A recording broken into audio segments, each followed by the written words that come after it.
¿Qué tal? Buenas noches, bienvenidas, bienvenidos a esta nueva edición de Chat Internacional. Aquí estamos con Mario Guerrero, politólogo. ¿Cómo estás, Mario? ¿Cómo va, Claudio? ¿Todo bien? Acá estamos recuperando un tema, ya han pasado mucho tiempo, muchos meses. El primer programa era sobre el conflicto entre Rusia y Ucrania, ¿sí? Y qué mejor que traer a aquella persona que trajimos al piso por primera vez para que nos comente y nos dé un pantallazo o sus ideas de cómo evolucionaba el conflicto. Buenas noches, Lucio, ¿cómo estás?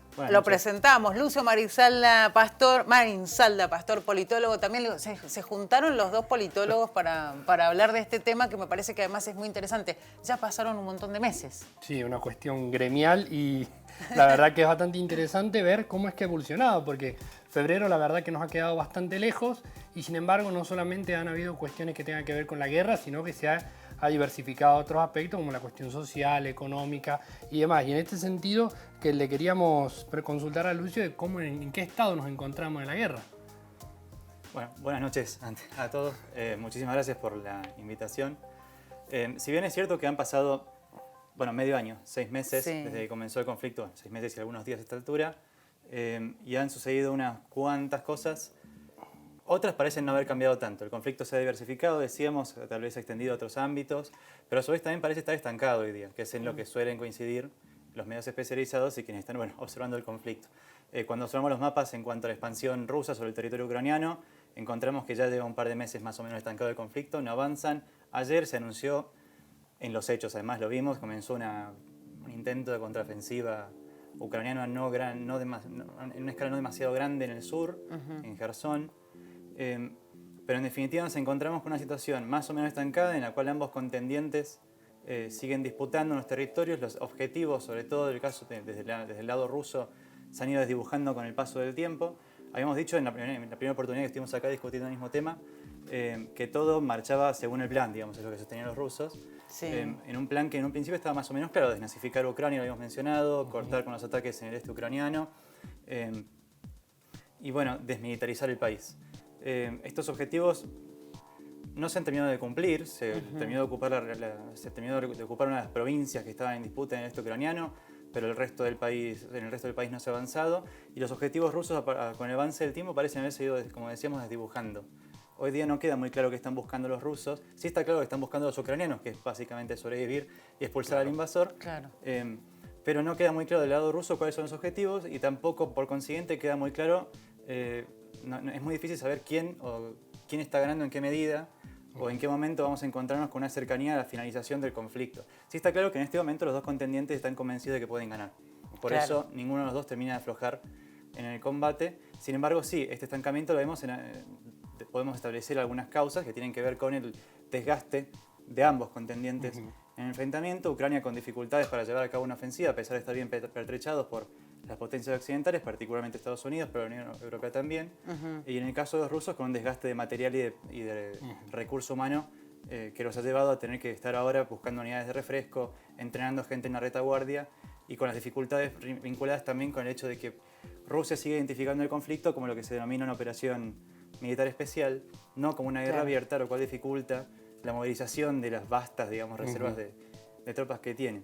Sin embargo, hay una sola observación más al respecto que tiene que ver con la capacidad militar rusa, y es muy importante, sintomático de los conflictos que vivimos siempre, pero hoy con la proyección que tiene mediática quizás tal vez más, nos encontramos con que mucho de lo que podría hoy considerarse propaganda está siendo desmitificado, digamos, en los hechos en el campo. Uno de los grandes argumentos reiterados durante los últimos años tenía que ver con la gran preparación del ejército ruso para combatir en Ucrania.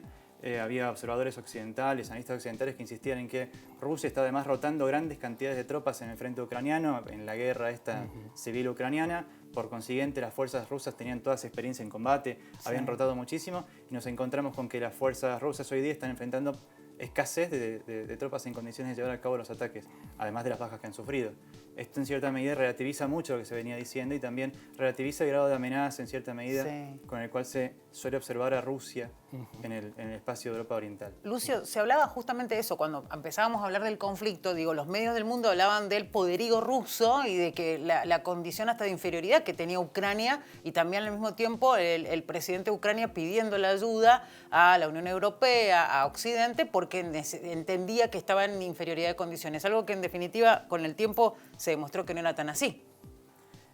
Esto es relativo, es decir, en general se coincidía en que justamente sí, Ucrania se encontraría en una situación de inferioridad. Decíamos también que Rusia está limitado por el tipo de identificación que hace del conflicto, que impide Claro. movilizar grandes recursos al frente. Más allá de ello, sí es cierto que durante los últimos años, Ucrania en particular ha recibido entrenamiento y equipamiento occidentales, Claro. que era algo que denunciaba Putin en su momento y Sí. que también parece ser ahora más cierto, digamos, se encontraban en condiciones de hacerle frente a las fuerzas rusas. No es que Rusia sea un ejército inválido o incapaz, Claro. sino que con lo que nos hemos encontrado es con que las fuerzas reales en el frente son distintas de aquello que se esperaba, lo que en general se había presentado con lo que nos encontraríamos. Es decir, una Rusia avanzando rápidamente en el territorio ucraniano y unas fuerzas ucranianas desorganizadas y desabastecidas. No fue así. Claro. Y con el paso del tiempo ha ido cambiando. Actualmente, digamos, ayer se estaba discutiendo también la incorporación de fuerzas ucranianas en el territorio europeo para su entrenamiento y volver a enviarlas a Ucrania ya entrenadas. En esto que decíamos de la escasez de tropas entrenadas para enviar al frente, bueno, se están como supliendo ese tipo de problemas. En Inglaterra ya estaban entrenando gente desde hacía bastante tiempo, con lo cual esta situación, digamos, se está desarrollando de esta manera. No era de la manera en que se pensaba en un principio y con el paso del tiempo, con estos meses, vamos encontrando que la realidad se antepone a los relatos o a lo que nos encontramos. Y en este sentido, lo que vos hablabas, los cambios de estrategia que hubo, ¿no? Porque si bien mucho se ha hablado de esto de que Rusia no solamente ha cambiado su estrategia de avance, militarmente hablando, sino también se han hablado de las estrategias políticas que se han comenzado a implementar, particularmente en el sureste, a los fines de consolidar regímenes o gobiernos o autoridades políticas que desde una parte más blanda, más soft, pudieran construir legitimidad prorrusa. En este sentido, ¿cuánto se ha avanzado, cuánto ha contribuido a la campaña rusa? Se ha avanzado todo lo posible, o sea, se ha constituido en las zonas liberadas según los rusos, se han constituido los regímenes, digamos, leales al Kremlin, en los cuales se ha operado aparte consistentemente en operaciones se ha llevado a cabo operaciones de propaganda, pero sobre todo muchas operaciones de asistencia a la población. Se han enviado muchos voluntarios desde Rusia, se han enviado cuerpos docentes para educar en las escuelas. Por supuesto que los cambios educativos en las escuelas tienen que ver con enseñar una historia más alineada a los intereses del Kremlin, pero se ha enviado asistencia médica, se intenta parcialmente reactivar la economía en las zonas ocupadas. El caso de Mariupol, digamos que tenía las grandes acerías, está ahí presente siempre. Y bueno, en general se discute en las diferentes regiones ocupadas la celebración de los referéndums, la misma herramienta que se aplicó en su momento en Ucrania, aplicada en estos mismos territorios. Todo tiene que ver también con la idea de proyectar poder en el marco de lo que habíamos denominado también en otra oportunidad, lo que son las guerras híbridas. Tiene mucho que ver con la proyección de Rusia en un territorio que considera que es más apto para su incorporación. No es aplicable la técnica rusa de confrontación en ningún lado fuera de Ucrania, aparentemente. Y en Ucrania está enfrentando límites bastante claros. La población ucraniana no es la misma que era de los 90, ni que era de los 80, ni para atrás. Y nos encontramos con esto, aunque el apoyo a Rusia, que en algún momento existió, esta situación de gran hermandad o fraternidad entre ambos pueblos, se ha ido erosionando rápidamente con el devenir de la guerra, que se ha desarrollado de manera distinta a la esperable desde el principio, en un principio por el Kremlin, es decir, no fueron bienvenidos, ni hubo alzamientos en favor de Rusia generalizados en Ucrania, sino todo lo contrario. Estamos en chat internacional. Recuerden que nos pueden ver también a través del canal de YouTube de Señal, que nos pueden volver a ver este programa. Estamos haciendo un repaso de cómo está la situación del conflicto entre Rusia y Ucrania. Ya regresamos.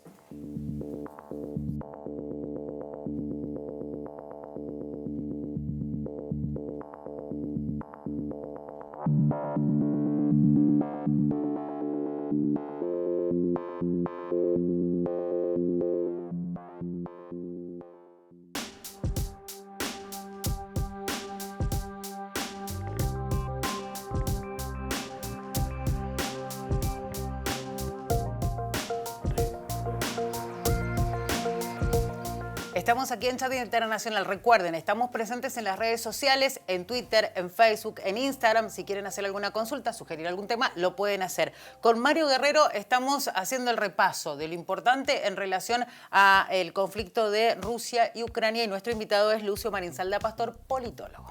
Bien, Lucio, vos hacías mención de cómo impactaba todo el devenir de la guerra y el papel que tenía el hecho de cuán desmoralizadas o no se encontraban las tropas, tanto rusas pero ucranianas. Cuando nosotros hablamos de números y de bajas y de muertes, sabemos que cuando estamos en contexto de guerra es difícil tirar un número. Pero ¿cómo ha afectado? ¿En qué situación nos encontramos? ¿Cómo está todo este tema?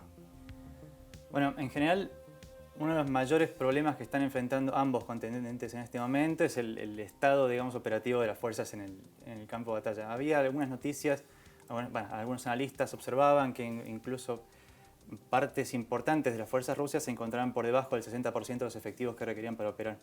Eso quería decir que no estaban en condiciones de llevar a cabo de ninguna manera una ofensiva, pero también estas situaciones las que los dejaba más o menos débiles o expuestos ante esta contraofensiva, digamos, que estaremos viendo hoy, que comienza a gestarse del lado ucraniano y que no sabemos muy bien hacia dónde va, qué resultados va a arrojar. También recordemos que en este caso, incluso en términos de recurso humano, al estar Ucrania envuelta en lo que sería una guerra existencial, digamos, define su continuidad como unidad nacional separada, como país, por supuesto que cuenta con bastante entusiasmo en cuanto a gente que se quiere sumar al conflicto. Mucha gente vino de afuera a sumarse también.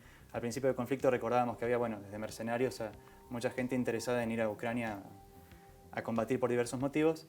Desde Rusia decían que eran todos nazis, parece que no era tan así, había de todo, pero hay mucho entusiasmo del lado, digamos, ucraniano por este motivo, están disputando su continuidad como país. En el caso de Rusia están mucho más apoyados en la propaganda, digamos, que requieren tener en cuanto a la reunificación con estos territorios que son territorios hermanos, lo que decíamos, esos vínculos fraternales con la población ruso-ucraniana que se encuentra sobre todo en el este ucraniano, y que además están muy amparados, digo, esto tiene que, tal vez, puede ser algo que se puede traer a colación, pero están muy amparados en la visión esta tal vez euroasiática, pan-euroasiática, estas ideas que defendía Dugin y que le atentaron hace unos 5 días, que tuvo el atentado, falleció su hija y no él, allí en las afueras de Moscú, pero que es uno de estos grandes promotores de estas visiones en cuanto a la integración ruso-ucraniana, en realidad de una pan-eurasia bastante grandota en la cual Ucrania juega un rol particular como parte de Rusia. Entonces dependen mucho de estos imaginarios o de estas visiones en cuanto a la identidad nacional para generar entusiasmo, sobre todo en los cuerpos de voluntarios, que son en los que se basa la estrategia de recursos humanos, digamos, rusa, que además, añadimos, es bastante costoso eso, hay que pagarles más que un ejército regular.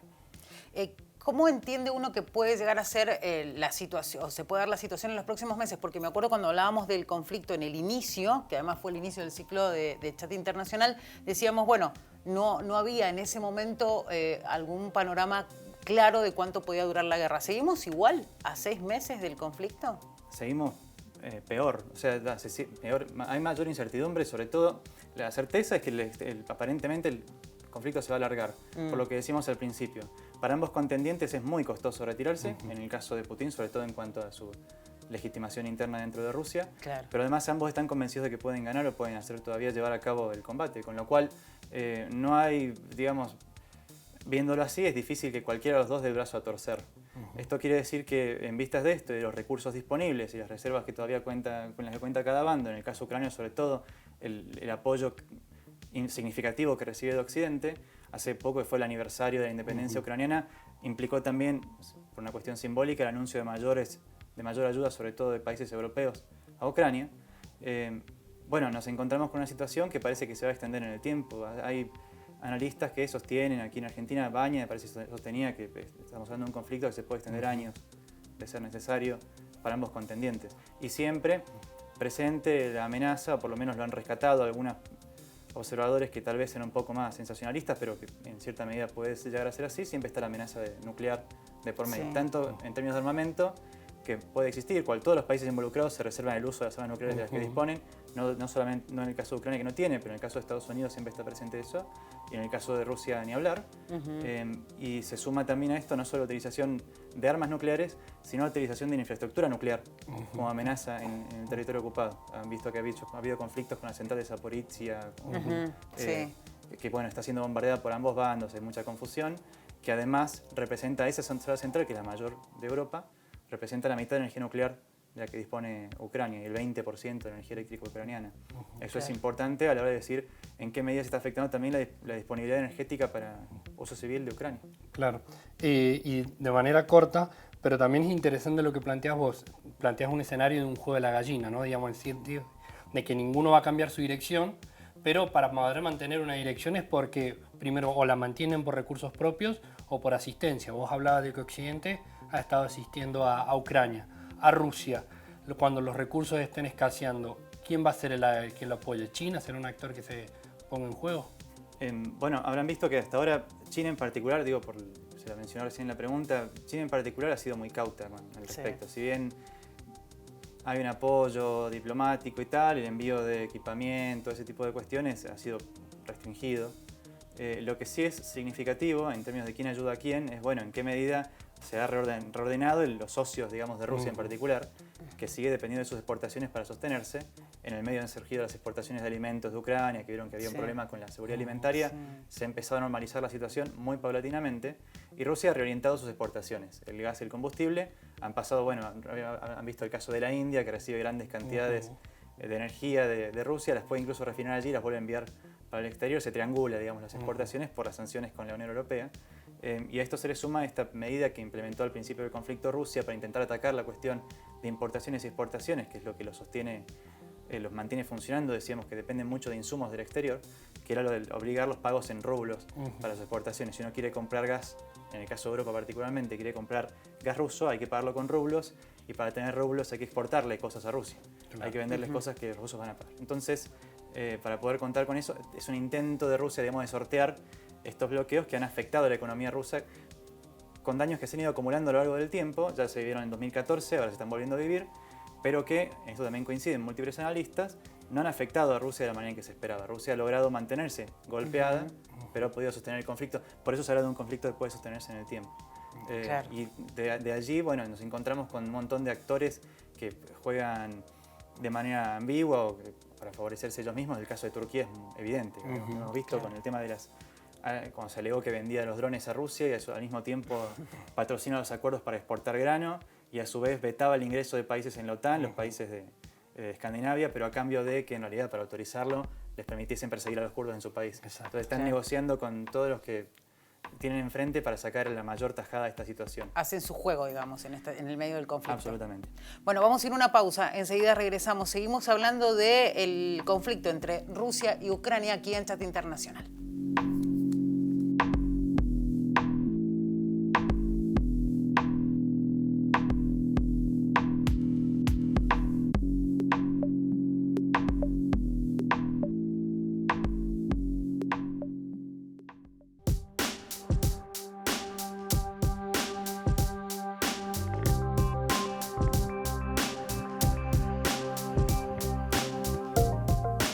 Estamos en Chat Internacional, seguimos hablando del conflicto entre Rusia y Ucrania, lo hacemos con Lucio Marinsalda, pastor politólogo, que está con nosotros aquí con Mario Guerrero y conmigo en esto que es una nueva edición de Chat Internacional.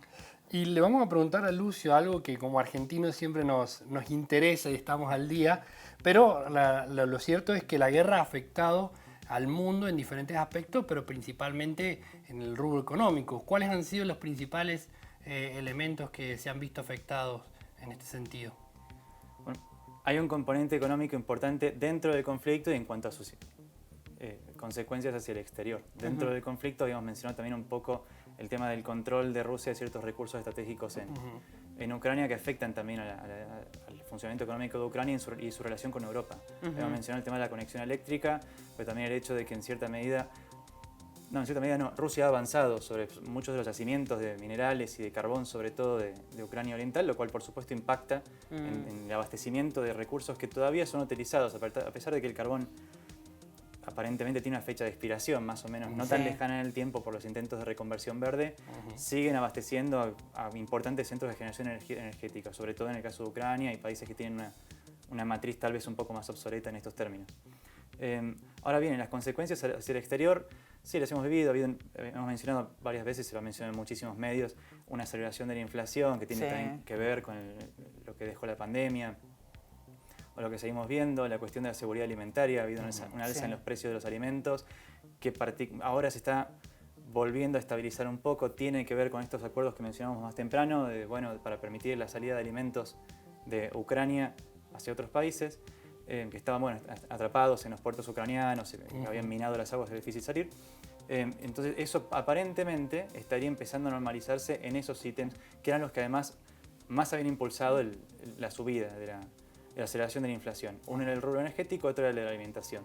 En ambos ámbitos esta situación empieza a normalizarse un poco. Ahora bien, en 20 días empieza el otoño europeo. Vamos a ver que con el descenso de las temperaturas también se aceleran las negociaciones para acceder a estos bienes, cuyo precio está incidiendo sustancialmente en el bienestar sobre todo de los países europeos, que además son uno de los actores más involucrados en este conflicto junto a Estados Unidos. Parte de la estrategia rusa, históricamente, ha dependido de la desarticulación del potencial bloque occidental. Y lo cierto es que en buena medida Rusia ha podido orientar su economía a otros socios porque Occidente o el resto del mundo fuera de Rusia no han sido unívocos en la condena del accionar ruso, sobre todo no se han articulado en términos de sanciones económicas o de cierre de mercados. Ahora bien, Rusia sigue dependiendo en los que se han podido articularse, que sobre todo una respuesta más unívoca europea, con las limitaciones que tiene, con los casos de países que hemos mencionado también en otras oportunidades, Hungría, República Checa, Chequia y otros países, dependen justamente de una articulación entre ellos o de una respuesta más unívoca, conjunta, para poder tener una capacidad de negociación más concreta y sobre todo tener más impacto económico a la hora de discutir las sanciones. Estos consensos pueden resquebrajarse en el tiempo que viene por delante porque son justamente la disputa por infraestructuras de acceso a recursos y sus consiguientes precios los que van definiendo cómo se trabaja este tema en conjunto.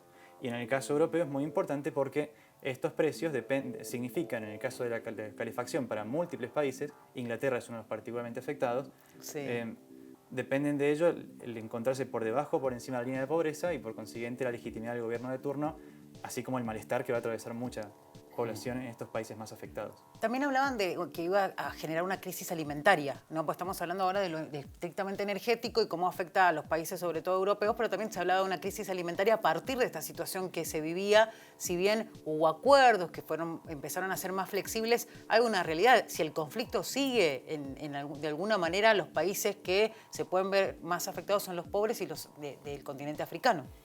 Sí, habíamos mencionado que algunos países, incluso sobre todo el Cuerno de África, dependen en gran medida de las importaciones de alimentos de Rusia y de Ucrania, de ambos países. Y la dificultad para salir con los barcos, sobre todo en el estrecho controlado por Turquía y demás, además de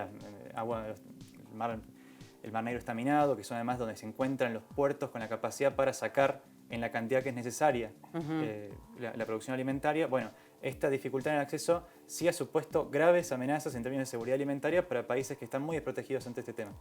Sumado al alza de los precios. Esta situación, por supuesto, es una combinación muy delicada porque son precios caros sumados a la escasez real, es decir, no está el alimento y el que hay es caro. Esto supone problemas graves para estos países. Sin embargo, decíamos, esta situación comienza más o menos a mejorar paulatinamente en la medida en que se alcanzan acuerdos y en la medida en que los precios dejan de trepar. Y esa desaceleración en los precios comienza a atisbarse. Entonces esta situación podría, de aquí a tal vez no tanto tiempo, empezar a mejorar paulatinamente, sobre todo para los países más afectados, pero en general, lo cual decíamos también afecta a la posibilidad de continuidad de la guerra. Claro. Tiene relación directa con eso. Absolutamente. Si se logra normalizar la situación, la guerra puede continuar también. Claro. Y también la capacidad de recuperación, porque esos extensiones de territorio, por ejemplo, que se destinaban a la cosecha de trigo en Ucrania, después de haber sido afectados por los efectos de la guerra, no van a ser incorporados normalmente. Digamos, ahí hay unos retardos que esos necesariamente tendrán que recuperarse o tendrán sus efectos en los próximos 15, 10, 20 años, ¿no? Sí, hay una dinámica importante de economía política transcurriendo en toda esa región, porque tiene que ver mucho también con quienes poseen la producción de alimentos, sobre todo de Ucrania. Ucrania está atravesando un proceso creciente de privatización de esa producción alimentaria, lo cual depende, por supuesto, de inversores extranjeros que tienen que confiar en que no les va a caer una bomba al campo en el cual quieren producir. La retirada de inversiones, por supuesto que afecta a este proceso que está llevando a cabo, pero a su vez también tiene que ver con el tipo de acuerdos que se están negociando con los países europeos a la hora de discutir la recepción de ayuda de estos países. La ayuda de los países europeos aparentemente algo ha tenido que ver también con destrabar en la legislatura ucraniana los proyectos de ley vinculados a la aceleración de la privatización del campo ucraniano. Entonces la producción alimentaria está atravesando todas esas dinámicas a la vez. Una guerra, una privatización y un abandono, digamos, de las cooperativas que están manejadas por el Estado o vinculadas al uso público de la tierra. Vaya problema, vaya problemas, ¿no? Porque es en plural. Bueno, Lucio, muchísimas gracias por aceptar la invitación nuevamente para hablar de este tema con nosotros aquí en el Chat Internacional. No queda más tiempo, pero bueno, hemos tratado de repasar sobre todo lo más importante de este conflicto, ¿no? La verdad, un problema que tiene muchas aristas, muchas facetas y estos 6 meses, si bien se han pasado rápido, han dejado mucho de qué hablar y mucho a tener en cuenta. Bueno, nos despedimos. Será hasta la próxima. El agradecimiento para Lucio Marinsalda Pastor, politólogo, y para Mario Guerrero, que como estamos acostumbrados también nos estuvo acompañando esta noche aquí en Chat Internacional. Será hasta la próxima edición entonces. Hasta luego.